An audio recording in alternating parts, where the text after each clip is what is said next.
حضرت محمد صلی اللہ علیہ وآلہ وسلم اور حضرت خدیجہ کی پہلی رات۔ حضرت خدیجہ اپنے غلام میسرہ سے کہنے لگی کہ محمد صلی اللہ علیہ وسلم کو اندر بھیج دو۔ حضور صلی اللہ علیہ وسلم شرماتے ہوئے اندر آئے اور نظریں جھکا کر کھڑے ہو گئے۔ خدیجہ نے پہلی بار حضرت محمد صلی اللہ علیہ وسلم کا چہرہ مبارک دیکھا تو بسم اللہ الرحمن الرحیم۔ حضرت خدیجہ عام طور پر رات کی تاریکی میں اپنی سہیلیوں کے ہمراہ کعبہ کا طواف کرنے کے لیے جاتی تھیں۔ ایک رات کو جب طواف کعبہ کے لیے گئیں، طواف بجا لانے کے بعد کعبہ کے دروازے کے سامنے کھڑی ہو کر اپنے پروردگار سے راز و نیاز کرنے میں مشغول ہو گئیں اور نصف شب کو گھر لوٹی۔ بستر پر لیٹتے ہی آپ سو گئیں اور آپ نے خواب میں سورج کو انسان کی شکل میں دیکھا کہ مکہ کے آسمان سے طلوع ہو کر رفتہ رفتہ اس کے گھر کی طرف آ رہا ہے۔ جب سورج ان کے گھر میں پہنچا تو وہاں پر رک کر اس نے تمام دنیا میں نور پھیلا دیا اور لوگ جوق در جوق اس سورج کو دیکھنے کے لیے ان کے گھر آ رہے تھے۔ آپ بیدار ہوئیں تو دوبارہ نیند ہی نہ آئی، کیونکہ آپ جانتی تھی کہ یہ کوئی عام خواب نہیں ہے۔ صبح اور سورج طلوع ہونے کے بعد وہ فوراً اپنے چچیرے بھائی ورقہ بن نوفل کے گھر گئیں اور جو کچھ آپ نے خواب میں دیکھا بالکل اسی طرح ان کے سامنے بیان کیا۔ جو ہی ان کی بات ختم ہوئی، ورقہ بن نوفل کے چہرے پر ایک خوبصورت مسکراہٹ رونما ہوئی اور انہوں نے حضرت خدیجہ رضی اللہ تعالیٰ عنہ سے مخاطب ہو کر کہا، مبارک ہو تم پر اے میری چچا زاد بہن، اگر تمہارا خواب سچا ہوا تو نور نبوت تمہارے گھر آئے گا اور تمہارے گھر کا نور تمام عالم کو منور کر دے گا۔ ناظرین گرامی، حضرت خدیجہ کے چچیرے بھائی ورقہ بن نوفل بن اسد اپنے زمانہ جزیرۃ العرب کے ایک مشہور اور دانشور اور خدا پرست راہب تھے۔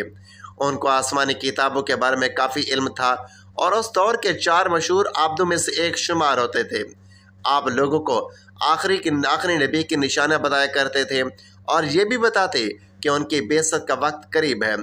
حضرت خدیجہ رضی اللہ تعالیٰ عنہ گہری سوچ میں پڑ گئیں کہ نور نبوت کیسے ان کے گھر آئے گا اور ان کے گھر کیسے تمام دنیا کے لیے نور کا مرکز بنے گا۔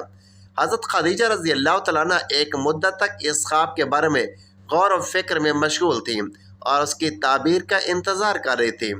مکہ کی عورتیں ایک رسم کے مطابق اس زمانے میں ہر سال ماہ رجب کی ایک رات کو کعبہ کے پاس جمع ہوتی تھیں اور جشن و سرور کی ایک محفل منعقد کرتی تھیں، اور اس محفل میں اہل کتاب میں سے ایک دانشور کو تقریر کی دعوت دی جاتی تھی۔ ایک رات کو ایسی ایک محفل منعقد ہو رہی تھی۔ جب حضرت خدیجہ اس محفل میں پہنچی، اس وقت ایک یہودی عالم نے تازہ اپنی تقریر شروع کی تھی۔ اس کی تقریر کے دوران اچانک حضرت محمد صلی اللہ علیہ وآلہ وسلم کعبہ کے پاس سے گزرے۔ تقریر کرنے والے اہل کتاب کی نظر جو ہی حضرت صلی اللہ علیہ وآلہ وسلم پر پڑی تو اس نے اپنی تقریر کو روک کر عورتوں سے یوں خطاب کیا، اے قریش کی عورتوں، جو جوان ابھی ابھی کعبہ کے پاس سے گزرا ہے وہ مستقبل میں پیغمبر آخر الزماں ہوگا۔ آپ میں سے جو بھی اس کی شریک حیات بن سکتی ہو اس میں تاخیر نہ کرنا۔ اس اہل کتاب دانشور کے کلام کو سن کر خواتین میں ہلچل مچ گئی۔ ان میں سے بعض عورتیں اس دانشور کے کلام پر ہنستی تھیں اور بعض عورتیں مذاق اڑاتی اور بعض عورتیں اس کو برا بھلا کہتی تھیں۔ بہرحال محفل شور و غل اور ہلچل سے دوچار ہوئی اور عورتیں متفرق ہو گئیں۔ حضرت خدیجہ رضی اللہ تعالیٰ عنہ گھر چلی گئی اور اپنے خواب اور یہودی عالم کی بات پر غور کرنے لگی۔ اگلے دن حضرت خدیجہ رضی اللہ تعالیٰ عنہ نے اپنی کنیز کو اس یہودی دانشور کے پاس بھیجا اور اسے اپنے گھر آنے کی دعوت دی۔ یہ اہل کتاب دانشور جب حضرت خدیجہ رضی اللہ تعالیٰ عنہ کے گھر پہنچا تو حضرت خدیجہ رضی اللہ تعالیٰ عنہ نے اس سے سوال کیا کہ اے دانشور، آپ نے کیسے سمجھا کہ محمد خدا کے پیغمبر ہیں؟ یہودی عالم نے جواب میں کہا کہ میں نے ان کی صفات کو تورات میں پڑھا ہے۔ تورات میں آیا ہے کہ پیغمبر آخر الزمان کے ماں باپ ان کے بچپن میں دنیا سے چلے جائیں گے، ان کی کفالت پرورش اور حفاظت ان کے جد کریں گے اور وہ قریش کی ایک خاتون سے شادی کریں گے جو اپنی قوم کی عظیم خاتون ہوگی اور اپنے قبیلہ میں امیر اور صاحب تدبیر ہوں گی۔ اس کے بعد اس یہودی دانشور نے حضرت خدیجہ رضی اللہ تعالیٰ عنہ سے مخاطب ہو کر کہا، اے خدیجہ، میری اس بات کو اپنے پاس محفوظ رکھنا اور اسے فراموش نہ کرنا۔ اس کے بعد اس دانشور نے حضور صلی اللہ علیہ وآلہ وسلم کی عظمت و جلال کے بارے میں چند اشعار پڑھے اور واپس جاتے وقت حضرت خدیجہ رضی اللہ تعالیٰ عنہ سے مخاطب ہو کر کہا کہ کوشش کرنا کہ محمد کو نہ کھو دینا، ان کے ساتھ شادی کرنے میں دنیا اور آخرت کی سعادت ہے۔ حبیب اللہ سرور کائنات احمد مجتبیٰ حضرت محمد صلی اللہ علیہ وآلہ وسلم 25 برس کے ہوئے تو خشک سالی نے مکہ کو گھیر لیا، تو ابو طالب نے حضرت محمد صلی اللہ علیہ وآلہ وسلم سے مخاطب ہو کر کہا، اے میرے بھتیجے، ہم سخت حالات سے دوچار ہیں، میں بھی بوڑھا اور تنگ دست ہو چکا ہوں اور زندگی کے آخری ایام گزار رہا ہوں۔ میری تمنا ہے کہ میں مرنے سے پہلے آپ کے لیے ایک شریک حیات کو منتخب کروں تاکہ آپ شادی کریں اور میں بھی اطمینان اور سکون کے ساتھ اس دنیا کو الوداع کر جاؤں، لیکن مالی مشکلات میری تمنا کو عملی جامہ پہنانے میں رکاوٹ بنی ہوئی ہے اور آپ کے مستقبل کے لیے فکر مند ہوں۔ جناب ابو طالب نے اپنی بات کو جاری رکھتے ہوئے فرمایا، اے محمد، قریش کا تجارتی کاروان عنقریب تشکیل پا کر شام جا رہا ہے۔ خدیجہ بنت خویلد ہمارے رشتہ دار ہیں اور کافی دولت مند بھی ہیں۔ مکہ کے بہت سے لوگوں نے ان سے مال اور سرمایہ قرض کے طور پر لیا ہے اور ان کے مال سے تجارت کرتے ہیں۔ اگر آپ خدیجہ کے پاس جائیں تو مجھے یقین ہے کہ وہ آپ کو کافی مال دیں گی۔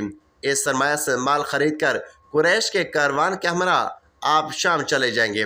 شاید اس تجارت کے نتیجے میں آپ کو کوئی نفع مل جائے اور خداوند ہماری زندگی کے بعض مشکلات کو حل کر دیں۔ دوسری طرف حضرت خدیجہ بنت خویلد کے پاس رسول اللہ صلی اللہ علیہ وآلہ وسلم کی صداقت و امانت کی خبریں متواتر پہنچ رہی تھیں۔ ابی چچا ابو طالب کے ساتھ رسول اللہ صلی اللہ علیہ وآلہ وسلم کی باتیں جاری تھیں کہ حضرت خدیجہ کے غلام یہ پیغام لے کر آئے کہ خدیجہ آپ کو اپنا مال دے کر تجارت کے لیے شام بھیجنا چاہتی ہیں اور وہ فرماتی ہیں کہ جتنا معاوضہ وہ دوسروں کو دیتی ہیں آپ کو اس سے دگنا دیں گی۔ اس پر ابو طالب نے آپ کو کہا کہ یہ وہ رزق ہے جو اللہ نے تمہاری جانب کھینچ کر بھیجا ہے۔ اس کے بعد آپ صلی اللہ علیہ وآلہ وسلم قافلے کے ساتھ شام کی طرف روانہ ہوئے۔ آپ کے ہمراہ حضرت خدیجہ کا غلام میسرہ بھی تھا۔ جب قافلہ شام کے شہر بصرہ میں پہنچا تو وہاں نصورہ رہب نے آپ صلی اللہ علیہ وآلہ وسلم میں نبوت کی علامات پہچان کر آپ کے نبی آخر الزماں ہونے کی پیش گوئی کی۔ دوسرا اہم واقعہ یہ پیش آیا کہ جب آپ نے تجارتی سامان فروخت کر لیا تو ایک شخص سے کچھ بات چیت بڑھ گئی۔ اس نے کہا کہ لات و عزا کی قسم اٹھاؤ، تو حضور صلی اللہ علیہ وآلہ وسلم نے ارشاد فرمایا کہ میں نے کبھی ان دونوں کی قسم نہیں کھائی، میں تو ان کے پاس سے گزرتے ہوئے ان سے منہ موڑ لیتا ہوں۔ اس شخص نے یہ بات سن کر کہا، حق بات تو وہی ہے جو تم نے کہی ہے۔ پھر اس شخص نے مخاطب ہو کر کہا کہ خدا کی قسم، یہ تو وہی نبی ہیں جس کی صفات ہمارے علماء نے کتابوں میں لکھی ہوئی ہے۔ تیسرا واقعہ یہ پیش آیا کہ میسر نے خود دیکھا کہ جب تیز گرمی ہوتی تو بادل نبی اکرم صلی اللہ علیہ وسلم کے اوپر سایہ کر رہے ہوتے۔ یہ سب کچھ دیکھ کر میسر آپ صلی اللہ علیہ وسلم سے بہت ہی زیادہ متاثر تھا۔ واپسی میں بھی دوپہر کے وقت جب واپس پہنچے تو حضرت خدیجہ نے اپنے بالا خانے میں بیٹھے بیٹھے دیکھا کہ نبی اکرم اونٹ پر بیٹھے اس طرح تشریف لا رہے ہیں کہ بادل نے صرف آپ پر سایہ کیا ہوا تھا۔ حضرت خدیجہ رضی اللہ تعالیٰ عنہ اور ان کے ساتھی بیٹھی ہوئی عورتوں نے یہ منظر دیکھ کر بہت تعجب کیا۔ قافلہ رکا تو میسرہ حضرت خدیجہ رضی اللہ تعالیٰ عنہ سے ملنے گیا اور سارے سفر کی روح داد سنائی۔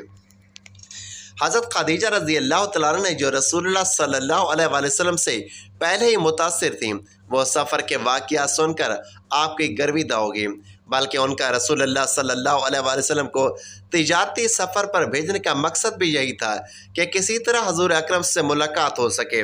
چنانچہ اس نے میسرہ سے کہا کہ آپ محمد کو بھیجو تاکہ میں ان سے تجارت کا حساب لے سکوں۔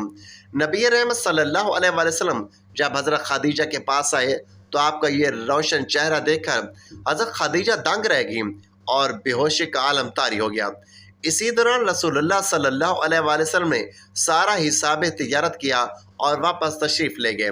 جب آپ صلی اللہ علیہ وآلہ وسلم چلے گئے تب حضرت خدیجہ کو ہوش آیا۔ ہوش میں آئی اور میسرہ سے پوچھا کہ محمد کدھر ہیں؟ میسرہ کہنے لگا کہ وہ تو آپ کا سارا حساب دے کر چلے گئے ہیں۔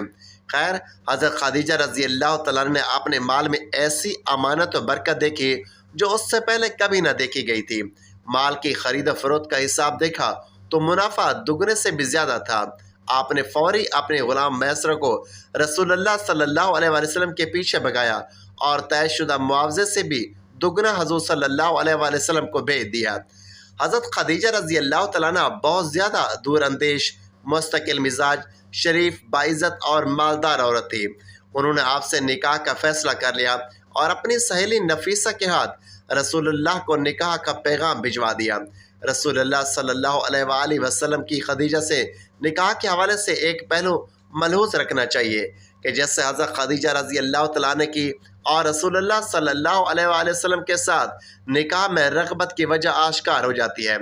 چنانچہ بعض روایات سے یہ بات معلوم ہوتی ہے کہ حضرت خدیجہ رضی اللہ تعالیٰ عنہ کے چچا زاد ورقہ بن نوفل جو زمانہ جاہلیت میں نصرانیت قبول کر چکے تھے، وہ عبرانی زبان بھی جانتے تھے، انجیل زبان بھی جانتے تھے اور ان کو پڑھ کر اپنے اقربا کو اس کی روشنی میں واعظ و نصیحت بھی کرتے تھے اور ایک آخری نبی کے آنے کی بشارت بھی سناتے تھے۔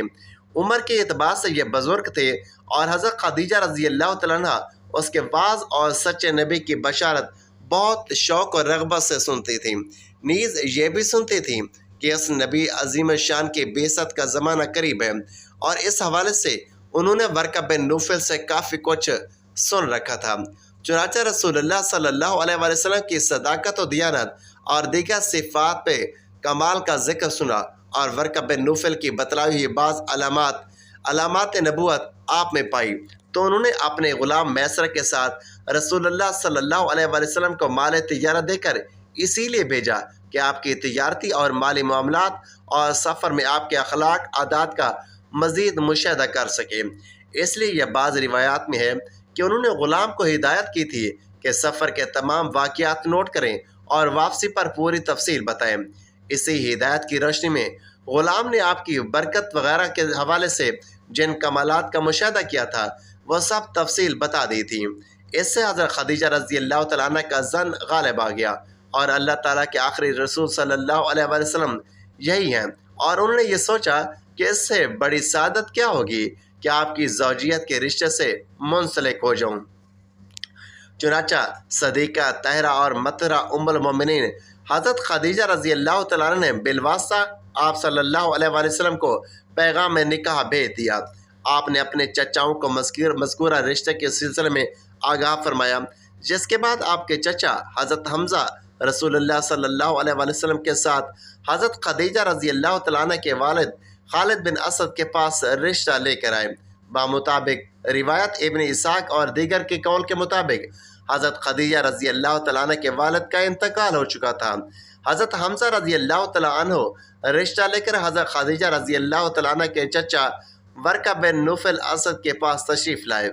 رشتہ طے پانے کے بعد نبی آخر الزماں اور حضرت خدیجہ رضی اللہ تعالیٰ عنہ کے نکاح کی تقریب حضرت خدیجہ رضی اللہ تعالیٰ عنہ کے گھر میں منعقد ہوئی۔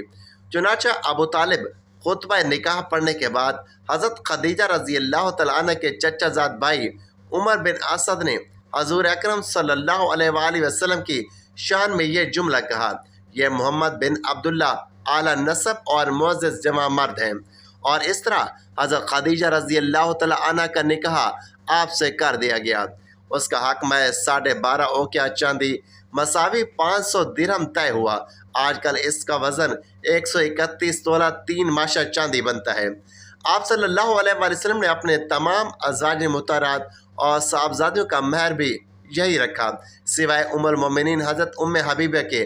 آپ کا مہر اس وقت کے امیر نے اپنے پاس سے کئی گنا زیادہ ادا کیا تھا۔ نکاح کے بعد آپ نے ولیمہ کا اہتمام فرمایا اور اونٹ ذبح کر کے لوگوں کو دعوت کھلائی۔ شادی کی پہلی رات حضرت خدیجہ رضی اللہ تعالیٰ عنہ حضور صلی اللہ علیہ وآلہ وسلم سے ہم بستر نہ ہوئی، بلکہ پوری رات شکرانے کی عبادت کرتی رہیں۔ مکہ کی وادی میں خاموشی پھیلی ہوئی تھی، پہاڑوں پر رات کا سایہ تھا اور ستارے آسمان پر ایسے جھلملا رہے تھے جیسے زمین پر ہونے والے ایک نئے آغاز کو دیکھنے کے لیے سب ایک اچھے ہو گئے ہوں۔ کعبہ کے گرد ہلکی ہلکی روشنی نظر آ رہی تھی۔ یہ روشنی صرف چراغوں کی نہ تھی بلکہ دعاؤں اور برکتوں کی روشنی بھی تھی۔ آج مکہ میں ایک ایسا نکاح ہوا تھا جو آنے والے زمانوں کے لیے روشنی کا مینار بننے والا تھا۔ صادق الامین محمد بن عبداللہ صلی اللہ علیہ وآلہ وسلم اور قریش کی سب سے معزز خاتون حضرت خدیجہ بنت خویلد رضی اللہ تعالیٰ عنہ اپنے کمرے میں بیٹھی ہوئی تھیں۔ چراغ کی مدھم لو ان کے چہرے پر سایہ ڈال رہی تھی۔ وہ سوچ رہی تھی، زندگی نے مجھے سب کچھ دیا، دولت بھی، عزت بھی، شہرت بھی۔ لوگ مجھے مکہ کی سب سے کامیاب عورت کہتے ہیں، مگر آج دل کے اندر جو سکون ہے وہ پہلے کبھی نہیں نصیب ہوا۔ آج میرا دل مطمئن ہے کیونکہ اللہ نے مجھے محمد صلی اللہ علیہ وآلہ وسلم کا ساتھ عطا کیا ہے۔ ان کے دل میں خوشی کے ساتھ ہلکی سی گھبراہٹ بھی تھی۔ یہ گھبراہٹ محبت کی تھی۔ وہ بار بار اللہ کا شکر ادا کرتی جاتی، یا اللہ تیرا شکر ہے کہ تو نے مجھے اپنے سب سے برگزیدہ بندے کا شریک حیات بنایا۔ اس دوران قدموں کی آہٹ آئی، دروازہ کھلا، محمد مصطفیٰ صلی اللہ علیہ وآلہ وسلم کمرے میں داخل ہوئے۔ ان کا چہرہ نور سے دمک رہا تھا اور نگاہیں جھکی ہوئی تھیں۔ وہ وقار اور سکون کے ساتھ چلتے ہوئے کمرے کے وسط میں آئے۔ ان کے آنے سے کمرے کی فضا بدل گئی، جیسے چراغ کی لو اور روشن ہو گئی ہو، جیسے ہوا نرم اور ٹھنڈی ہو گئی ہو۔ حضرت خدیجہ رضی اللہ تعالیٰ عنہ نے نظریں اٹھا کر دیکھا تو دل دھڑکنے لگا۔ یہ وہی ہستی تھی جنہیں مکہ والے امین کہتے تھے، جن پر دشمن بھی اعتماد کرتے تھے۔ آج وہی ہستی ان کی شریک حیات تھی۔ رسول اللہ صلی اللہ علیہ وآلہ وسلم نے سب سے پہلے وضو فرمایا۔ پانی کے قطرے چہرے اور ہاتھوں سے بہہ کر زمین پر گر رہے تھے اور روشنی کی موتیوں کی طرح چمک رہے تھے۔ وضو کے بعد آپ صلی اللہ علیہ وآلہ وسلم نے جائے نماز بچھائی اور 2 رکعت نفل کے لیے کھڑے ہو گئے۔ حضرت خدیجہ رضی اللہ تعالیٰ عنہ نے نرم لہجے میں کہا، کیا میں بھی آپ کے ساتھ شریک ہو سکتی ہوں؟ رسول اللہ صلی اللہ علیہ وآلہ وسلم مسکرائے اور محبت سے جواب دیا، ہاں خدیجہ، اللہ کے سامنے ہم دونوں ایک ساتھ جھکیں گے۔ دونوں نے ایک ساتھ نماز ادا کی۔ کمرہ تسبیح اور دعا کی آوازوں سے بھر گیا۔ ایسا لگتا تھا جیسے فرشتے بھی شریک ہو گئے ہوں۔ یہ لمحہ دنیاوی نہ تھا، یہ آسمانی تھا۔ نماز کے بعد رسول اکرم صلی اللہ علیہ وآلہ وسلم نے ہاتھ اٹھائے۔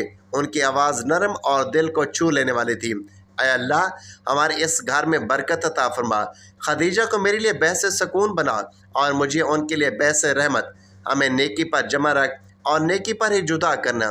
حضرت خدیجہ رضی اللہ تعالیٰ عنہ کی آنکھوں میں آنسو آ گئے۔ یہ آنسو خوشی اور شکر کے تھے۔ انہوں نے دل ہی دل میں کہا، یا اللہ، میں تیرا شکر ادا کرتا ہوں کہ تو نے مجھے اپنے سب سے محبوب ہستی کا ساتھ دیا، مجھے ان کی خدمت اور مددگار بنا دیا۔ رسول اکرم صلی اللہ علیہ وآلہ وسلم نے خدیجہ کی طرف دیکھا۔ ان کی مسکراہٹ میں نرمی اور وقار تھا۔ رسول اللہ صلی اللہ علیہ وآلہ وسلم نے فرمایا، خدیجہ، اللہ نے تمہیں میرے لیے رحمت بنایا ہے۔ حضرت خدیجہ رضی اللہ تعالیٰ عنہ نے کہا، اے ابو القاسم، میں نے دنیا کو دیکھا ہے، عزت بھی، دولت بھی، مگر آج دل کو جو سکون ملا ہے وہ پہلے کبھی نہ تھا۔ تم سچے ہو، امانت دار ہو، مجھے فخر ہے کہ میں تمہارے ساتھ ہوں۔ یہ مکالمے چھوٹے تھے مگر ان میں دل کی سچائی اور محبت کی گہرائی تھی۔ یہ صرف الفاظ نہ تھے، یہ 2 دلوں کا عہد تھا۔ رات گہری ہوتی جا رہی تھی۔ چراغ کی لو کبھی تیز ہوتی، کبھی مدھم۔ باہر پہاڑوں پر خاموشی تھی۔ کمرے میں 2 دل قریب آ چکے تھے۔ الفاظ کم تھے مگر دلوں کی گفتگو زیادہ تھی۔ کبھی خاموشی چھا جاتی، کبھی ایک دوسرے کی مسکراہٹ سب کچھ کہہ دیتی۔ یہ وہ لمحے ایسے تھے کہ وقت تھم سا گیا تھا۔ حضرت خدیجہ رضی اللہ تعالیٰ عنہ نے دل میں کہا، میں اپنی زندگی کا ہر لمحہ ان کے ساتھ گزاروں گی۔ ان کی خوشی میری خوشی ہوگی، ان کا غم میرا غم ہوگا، اور اگر یہ کسی مشن کے لیے اٹھیں گے تو میں اپنی جان، اپنا مال، اپنا دل، سب کچھ ان پر قربان کر دوں گی۔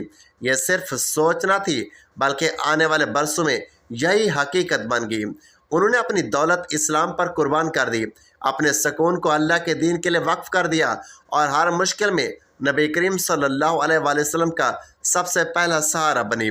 اس رات کی خاموش دیواریں آنے والے وقت کے گواہ بن رہی تھیں۔